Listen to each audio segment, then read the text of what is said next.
all that information will be able to get on the website. Unfortunately, if you haven't heard, Shauna, many of you have talked to Shauna Meyer. Today was her last day. We just had a lunch before this, so I'll try not to be too sleepy. So if you have any questions in the future, there's two people you can contact. It's me or Corey. So the team of two will try to help you to the best of our ability. Still see a lot of people getting on. So these are reports that I created, and personally, if you haven't heard, we are moving over to a new vendor, Predistics, who has worked on other systems for IBHE. So in the future, these will be online, and these all will be easily accessible real time. As soon as your data is validated, you should be able to get these reports in the future. Unfortunately, our timeline doesn't have that due until this summer. So I had to create these reports, and so these are one-time reports that we're going to be using, but generally this is the type of data that we're going to be feeding back to you on the portal when we get that. So this first one, if you've ever been on the FES2, I'm sure everybody here has. It's our annual collection. It has to do with Table 2. And we have, it's by degree program, race, gender, and student level. That's what the report was called, Table 2. So in this first report, we have program level, which is if you don't have the correct program level, which is if you looked at our data dictionary, it's the variable number 53, and it has to do with all the different levels 0 through 8, and then 17, 18, 19 for doctoral programs. So we have that sorted by and grouped by program level. We have it by zip code, and then we have, just for this report, we have the gender and race, ethnicity. So this is very archaic. I know it's just a report feeding out of the database. I created some summary tables out of your data and crunched it so that I can get in this report. I would like to get it to you in a way that you could easily manipulate it, but unfortunately, with the short timeline between this just being used once and what will be going to the portal, this report will be a static report type of one that we're going to produce and send out to you, hopefully next week. Well, now that you guys aren't done until next week, maybe the week after that. But it's fairly simple. It's going to have the number of enrolled. And as we had talked, I created the data so that we have students that are taking 2 different degree levels. So for instance, the example that I had gotten was a student taking a doctoral program and also an MBA program. We wanted you to submit 2 records. So we didn't want to double count that student. So what I did was we took the highest degree, and I know there was discussion about that, but we have to take something. So we're going to count the highest degree of those 2 different program levels. So that student will be counted just once.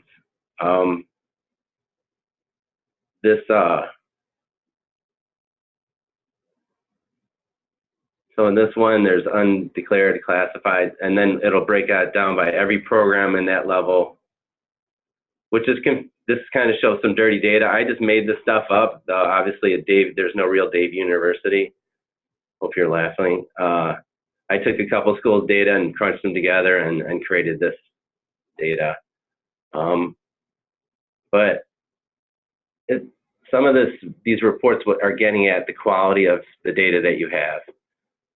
So obviously, if you have an undeclared, if you have a student that's undeclared or unclassified, I don't know how they have a program major or a zip code. So that would be kind of a sign to say maybe that's right, maybe that's wrong. We also have the totals for each grouping. So if you get down to that specific program level, this one had 1,939 students in the undecided program level. And then you get up to the bachelor's, and then you have your zip code. And then broken down again, you have totals by zip code. And it's a lot of data. Obviously, I put several schools' data in here, so there's 87 pages. That's unfortunately a lot of information. So I didn't crunch it by race and gender, except for this one. I have a specific report that I made separately that does this just by those the program degree levels, and by the race, ethnicity, and gender, just so you can get that broken down and maybe in shorter number of pages. And we've had some people question the codes. Obviously, I put the numbers on here, and just to reiterate, we calculate these codes for you. It's based on your data that you sent in with ethnicity and the 5 different race codes, and if they're a non-resident alien. So that's how I had calculated, and I had done that in the graduation verification reports also. So we're using the same logic.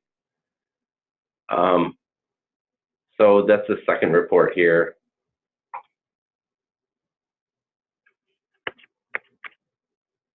I have somebody who says they can't hear.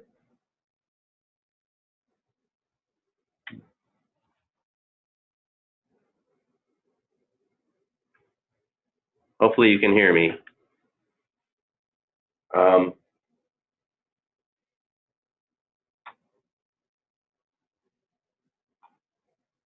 The second report we have, okay,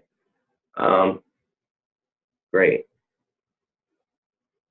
So all I'm going to do is just go through these, and if you have questions, can we save them for the end? I shouldn't take more than 15 minutes, and hopefully there'll be some good questions.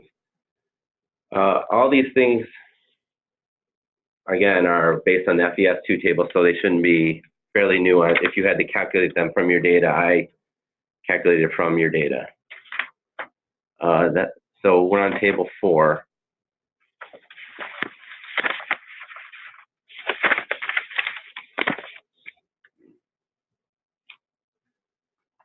Table 4 has the different student levels, and also their full-time undergraduates, part-time undergraduates, and full-time professional and part-time professional graduates, students. And those are grouped by student level. So obviously, if you have a full-time undergrad, they should be all the undergrad codes. And vice versa, if you have a graduate or professional practice student, you should have all the graduate codes. And this is where it gets into quality of data. There's a couple issues with that. So we found some schools that have that. And again, in the future, we would try to stop that from even getting into our data. Unfortunately, right now, we let you get a lot of the data in there, and then how well the quality is we'll find out from some of these reports, and hopefully we can clean up some of the quality of the data through these reports. So this one gets at, again, if you see in table 4, it's for the undergraduates. You just want to know your first-time freshmen, the other first years that aren't first-time freshmen, your second year, third year, fourth year, and beyond undergraduates. And then we have the non-degree seeking undergraduates, and then the non-degree seeking post-bac students. So again, I calculated that from if you guys are looking at any of the tables, it's pretty much 50, 52, 53, 54, and 55 are the ones that feed into these 2 tables specifically. So I pretty much crunched that data, and hopefully if you said you're a full-time student and their degree level, that's what's called enrollment program level, is 0 through 5, or 6, if you call post-bac certificates, you know, I'd be able to get that from from variable 53 in the data dictionary. Again, we total up for each group, and then you see a total for your institution. So again, if not to say this too many times, I don't want to replicate the tables in FES2 exactly because we have student level data now. I don't need to have it at that level where you have gender and race broken down for every one of these. So we pretty much just want to get at the quality of this information laid up here.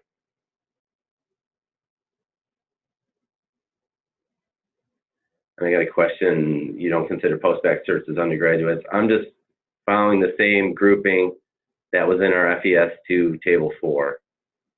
So if it was code 6, post-bac certificates on enrollment program level, that's where I got that information from.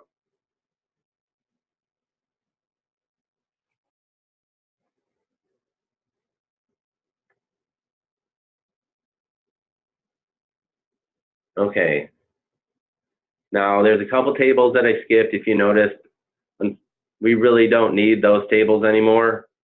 I'm sure you're happy. We'll actually be creating other quality reports other than those.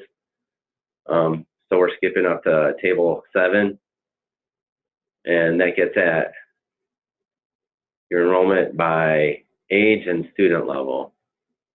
So again, I'm using the student levels that I had used earlier, the undergraduate degree seeking, undergraduate non-degree seeking.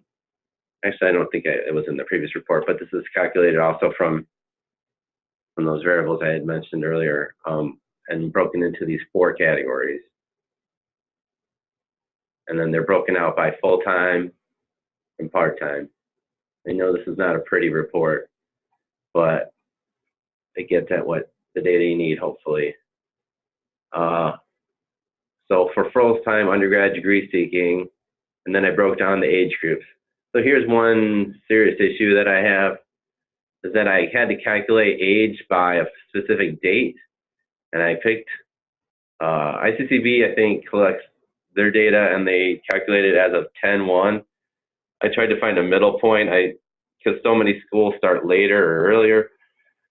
For fall, I picked 9/15. I don't know if that's going to cause you guys major problems, unless there's a lot of people born on that date. So I calculated up to their birthday up to this date. Now we have a lot of students that there was no birthday or date in 2017 or 2018 that obviously weren't correct. Those are things we're not going to allow in the future, but so you might see that in your data also. You're going to see a lot of students under 18 or such as, you know, that you probably don't think you have.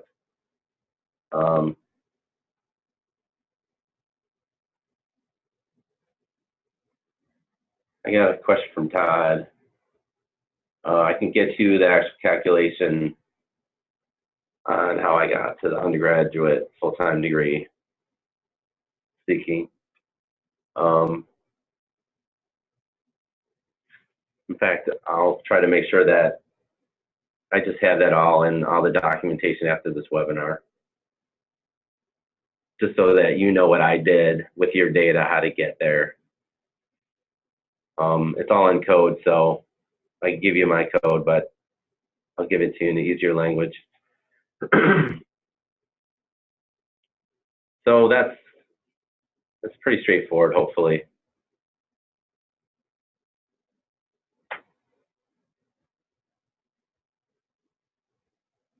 Yeah, that looks way off too. This is a PDF. I'll check into that, Amy. Thank you.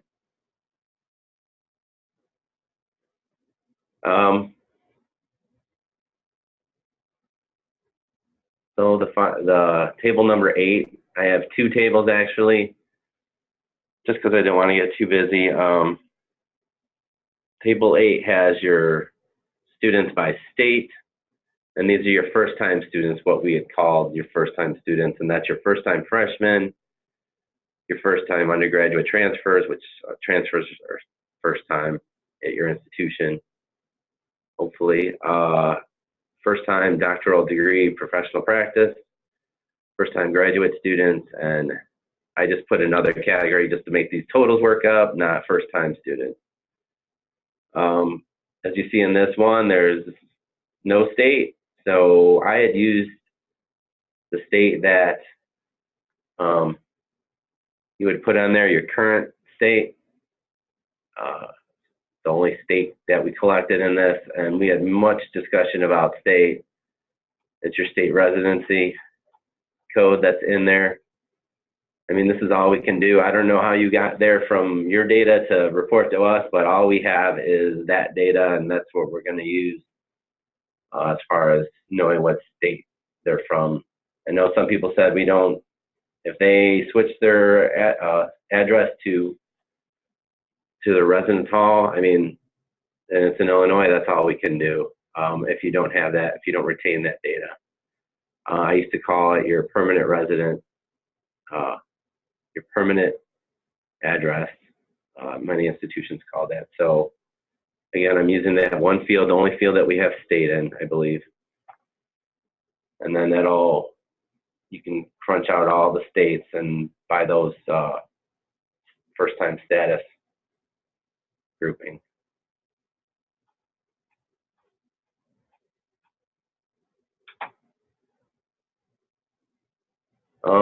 There was also another one on there, and I just put this separately just because I didn't want it to be confused, because it doesn't total up. It's first-time freshmen that graduate from high school in the past 12 months. So you sent, hopefully, you sent a high school graduation date, which is also in the fall enrollment file. I calculated that to September because it's only months in that data field. It's only month and year. So I said September would be the best. So if you graduated 12 months from September 2017, I added you into this group. And there's the state. So we had the first-time freshman in the previous report, and this one's just a subgroup of that, of your students that graduated in the past 12 months.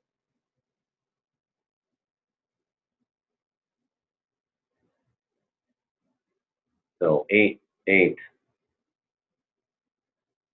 And then this ugly report that we're going to pretty up. I'm going to add actually what those school names are in iPads. So these are your undergraduate transfers by institution. And this is one that I know there's a lot of issues with the quality of the data across the board. We asked for your transfer institutions, and we had said it to your last one, but some schools also only take your most significant one.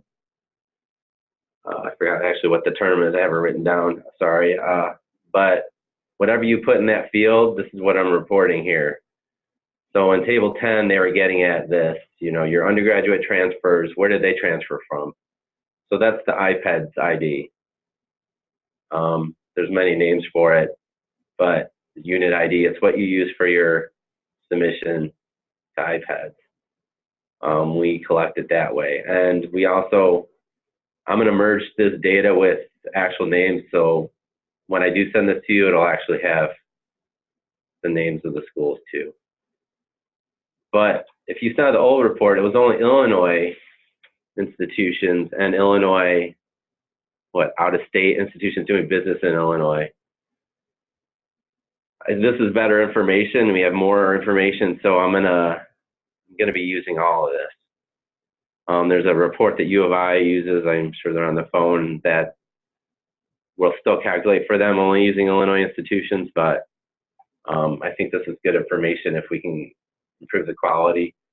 So if you see in this report, there's 131 undergraduate transfers that don't have an institution. Maybe you just don't have that information, maybe you didn't collect it, or maybe you forgot to put it in. Maybe, you know, this will point out right at the top if you had some transfers that you didn't put their institution in.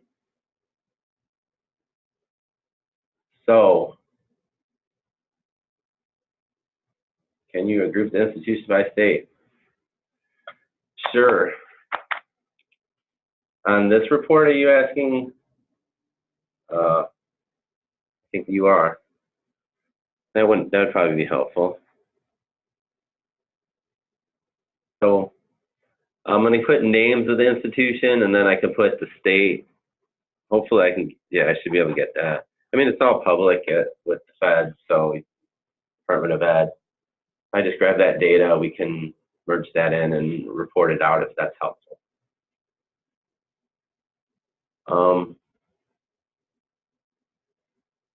So that's the quick version, 22, 23-minute version of these reports. Now, I know from looking at the data that I saw a lot of quality issues. Again, it's hard for me to send these reports to you. We're going to be sending these reports to you. Hopefully these will be helpful to help you clean up your data so that it can be reported as how you want it. So there's a couple others that I saw data that there's issues that I didn't put in reports, and we may just contact you individually to help to see if we can to get those corrected. But unfortunately, Corey and me are going to just crunch these all out. And since we have no place to really hang them for you guys to access them, we're going to be emailing you. I know that's archaic, but that's the best tool we have at the moment. And so as you have received previously the graduation reports, we'll be sending these out depending on if we have a lot of schools that are done, we might just crunch out those and send them to you next week. And then anybody else that doesn't complete until the end of the week, we'll send you your reports the subsequent week.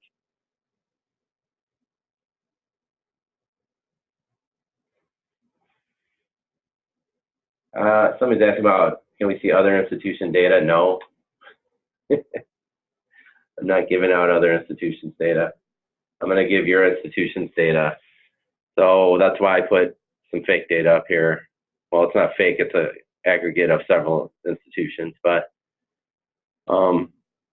this is just going to be for you, and that's what you're going to have. So I'm going to unmute everybody, so don't start talking in your phone, or you can start putting in questions in the chat box.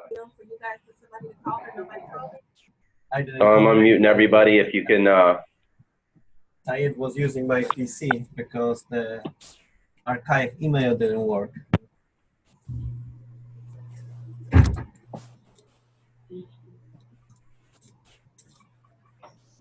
So David, Thomas asked, what format will the distribution be in? Somebody has to do it.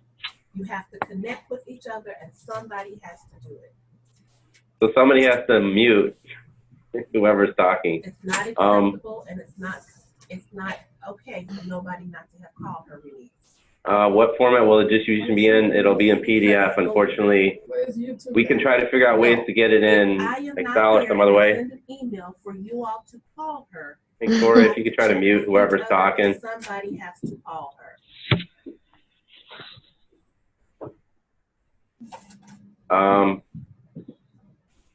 So, yeah, I know, David. That's what I thought too. And then it's about how much work we can put into this interim reporting. So that's my only concern with two people. We'll do our best and we'll see if we can get it to you. I actually told Corey, I said, we're going to send it in data form, and then it just gets messy sticking it in Excel or CVS.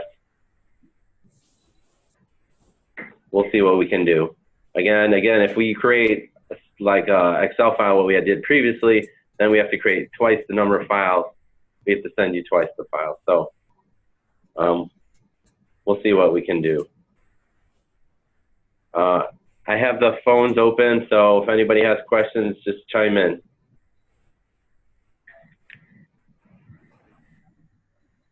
Did you say you have an updated FICE code to iPad's code crosswalk? No, I don't.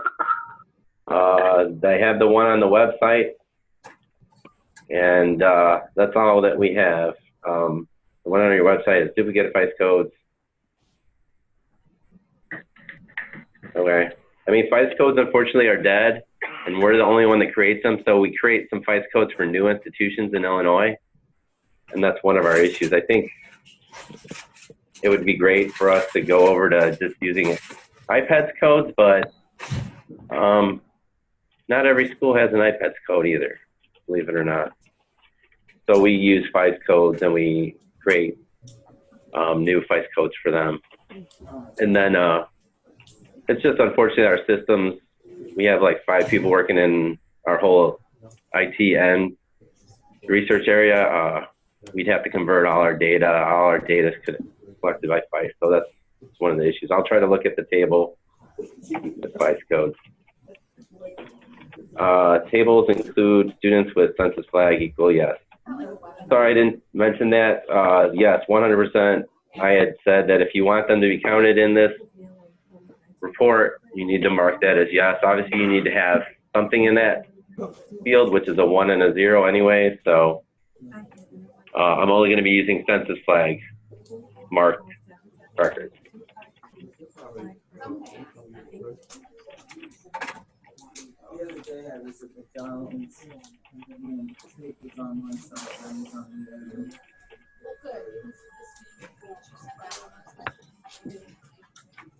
I have a question that talks about the non-resident aliens, even though it will not be used in the report. It actually is in the report.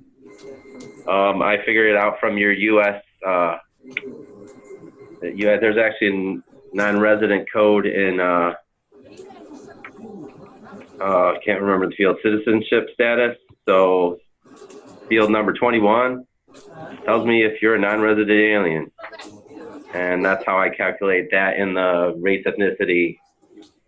So I take your race codes and your ethnicity field, and I use the citizenship status code to calculate the race ethnicity reporting field that I'm using.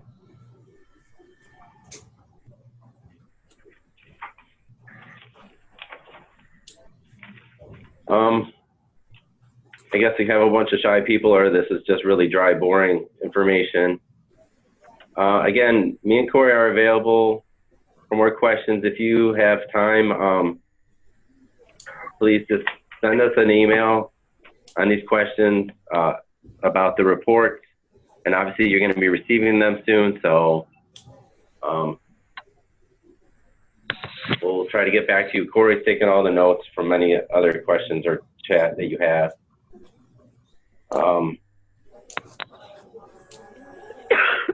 I got one from, since IHEIS is based on what actually happened and iPads is based on what we know, the numbers aren't going to match. Is that going to be a problem? They don't need to match. Somebody had asked that question. We're not requiring them to match.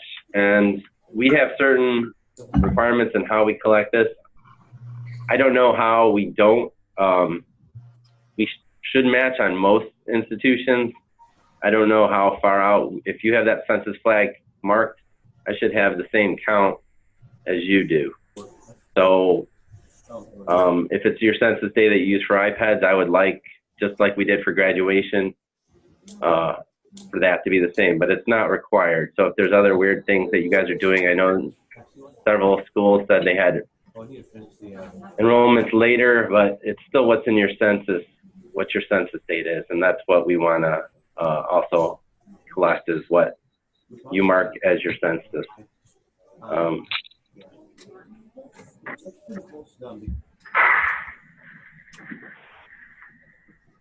This reporting is just for the interim. Again, we're going to have a new data collection system. It's going to be better and hopefully not have all these problems, but it'll also be a portal for you to get these type of reports. So if you logged in, I had done this at IHEISWebinar when I had worked there, where you could log in and you would be able to see these reports generated for you from your data.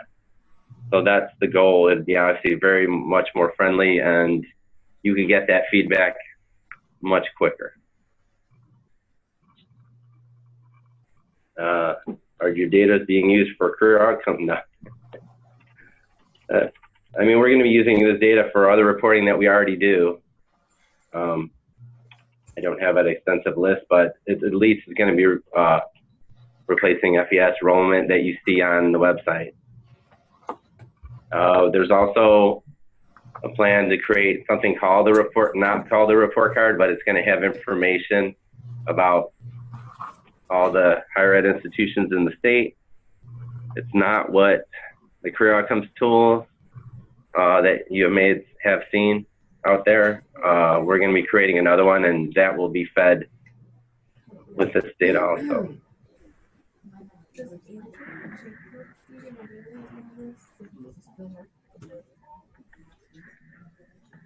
If you have somebody with a problem, please call in us. We'll try to work you through. It's grad full-time at 9 semester hours. Off the top of my head, I had that calculation. I think it was 15 for undergrads and 9 for grads. I haven't answered this question before, David Thomas. I think I had, if I don't call, but I believe it was 9. I can get back to you to verify 100%. Oh, Rachel, we've been having problems with our website, and we've been complaining, and that is one of the reasons we're switching vendors, because this has been happening for a while now. So I apologize. I've contacted them. We've been trying to work with them for over 2 weeks. I've been complaining profusely, so I apologize for the issue with you not being able to get your data in. Michelle is asking, the only way to correct data is submit a whole new report. Generally, that's the easiest way to do it.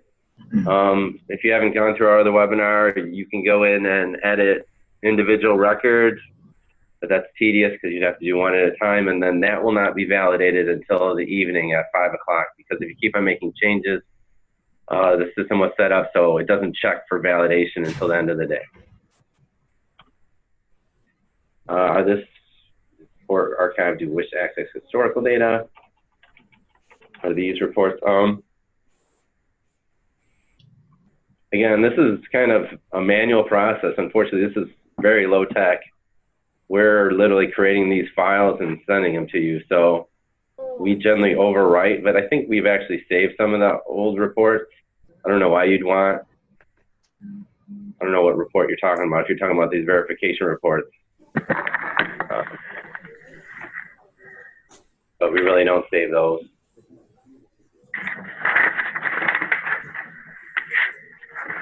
Once our file is validated, is it required that we log back in and mark it final?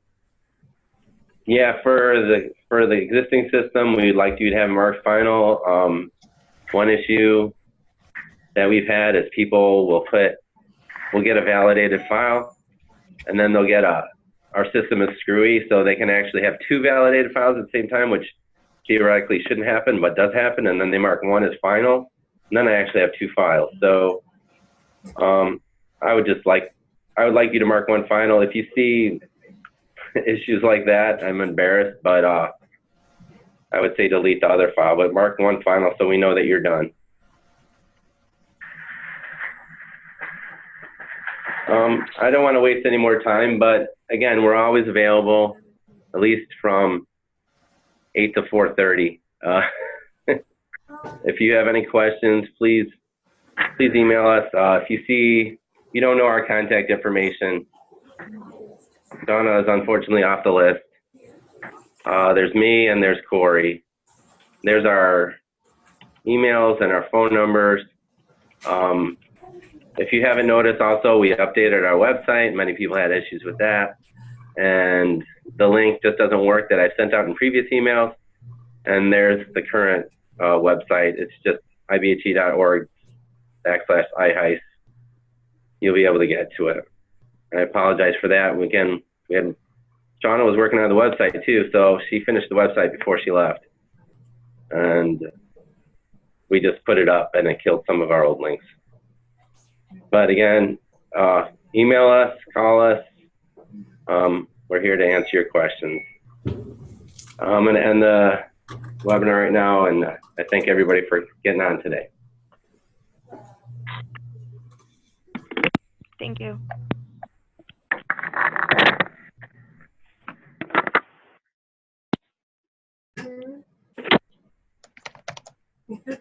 Thanks, Dan. Bye. All right.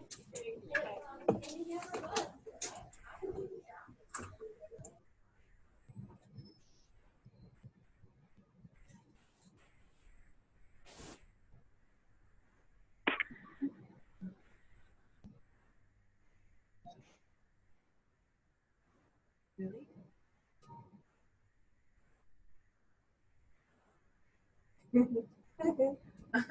I want one.